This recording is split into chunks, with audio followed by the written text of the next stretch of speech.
প্রথম কথা হচ্ছে যে ওনারা কোনো চক্রান্ত করেননি। ওনাদেরকে যেভাবে ফোকাসিং করা হয়েছে পত্রিকায়, ওনারা কোনো চক্রান্তের করেননি। যে কথাটা বলা হয়েছে যে চুক্তির আওতায় আমাদের সরকার 1560টা রিক্রুটিং এজেন্সির নাম ওখানে মালয়েশিয়ান অথরিটির কাছে পাঠিয়েছে। মালয়েশিয়ান অথরিটি ক্যাবিনেটে অ্যাপ্রুভ করে এখান থেকে 101টা রিক্রুটিং এজেন্সি সিলেক্ট করেছে। তার মধ্যে ওনাদের নামও চলে আসছে, আরো অনেকের নাম, আমাদের বিহারের অনেকের নামই চলে আসছে। আমার নাম আসেনি, আমি পাঠাতে পারিনি।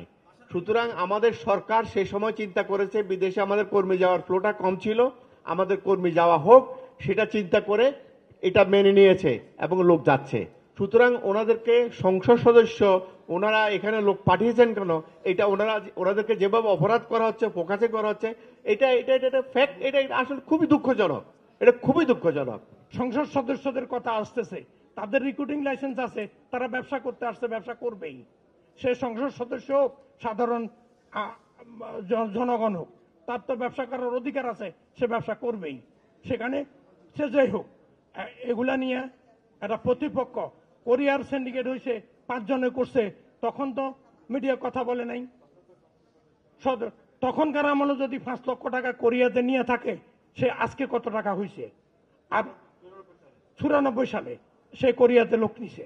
তাহলে আমরা আমাদের যে লোকগুনা যেতে পারে নাই, আমরা সেই লোকগুনার বিষয়ে সরকারের সাথে আবেদন করেছি। সরকার চেষ্টা করছে, আমরাও চেষ্টা করছি আমাদের হয়তো।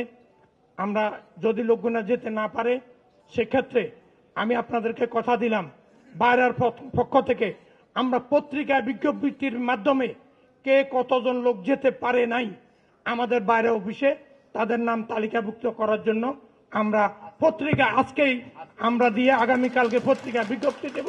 তারা আমাদের কাছে নাম লিপিবদ্ধ করব, যে এজেন্সি তাদেরকে পাঠাতে পারে নাই, বাইরে পদক্ষেপ নিয়ে হয়তো পাঠাতে যদি সরকার ব্যর্থ হয়, সরকারের সহযোগিতা চাচ্ছে, না হয় সেই ক্ষেত্রে আমরা তাদের কাছ থেকে টাকা আদায় করে সাধারণ সদস্যদের, সাধারণ যারা বিদেশগামী কর্মী, তাদের টাকা আদায় করার জন্য আমরা বাইরের পক্ষ থেকে পদক্ষেপ নেব।